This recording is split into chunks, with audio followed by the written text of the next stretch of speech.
ഒരു ക്ലോക്കിലെ സമയം 4:10 ആകുമ്പോൾ മണിക്കൂർ മിനിറ്റ് സൂചികൾക്കിടയിലുള്ള കോണളവ് എത്രയാണ്?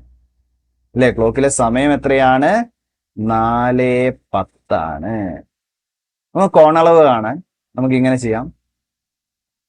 4:10, 4 മണി എന്ന് പറയുമ്പോൾ ക്ലോക്കില് 4 തന്നെയാണ് നമ്മൾ റെപ്രസെന്റ് ചെയ്യുന്നത്.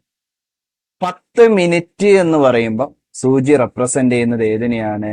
ക്ലോക്കിലെ 2 എന്ന സംഖ്യയാണ്. അല്ലെ, 10 മിനിറ്റ് എന്ന് പറയുമ്പോൾ മിനിറ്റ് സൂചി 2-ലെത്തുമ്പോഴാണ്.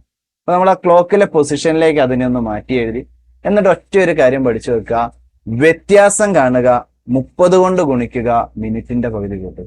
എങ്ങനെ? വ്യത്യാസം കാണുക, 4ഉം 2ഉം വ്യത്യാസം എത്രയാ? 2. 30 കൊണ്ട് ഗുണിക്കുക പ്ലസ് മിനിറ്റിന്റെ പകുതി കൂട്ടുക. 10 മിനിറ്റ് ആകുമ്പോൾ 5 കൂട്ടുക. ബോർഡ് മാസ പ്രകാരം ആദ്യം ഗുണിക്കണം. 2 × 30 60, 60 5 65. മണിക്കൂർ മിനിറ്റ് സൂചികൾക്കിടയിലുള്ള കോണളവ് എത്രയാണ്? 65 ഡിഗ്രിയാണ്. നമ്മളിങ്ങനെ ചെയ്യുമ്പോൾ നമുക്ക് കിട്ടുന്ന ഉത്തരം 180 ഡിഗ്രിയിൽ കൂടുതലാണ് വരുന്നതെങ്കിൽ നമ്മൾ ആ കിട്ടിയ ഉത്തരത്തെ ഒന്നുകൂടി 360 നിന്ന് പറയും. ഉദാഹരണത്തിന് നമുക്കിപ്പം കിട്ടുന്ന ഉത്തരം 195 എന്നായിരുന്നെങ്കിൽ നമ്മുടെ അവിടെ കോണളവ് 360 നിന്ന് വീണ്ടും കുറച്ച് 180 താഴെയുള്ള കോണളവ് സെലക്ട് ചെയ്യാൻ.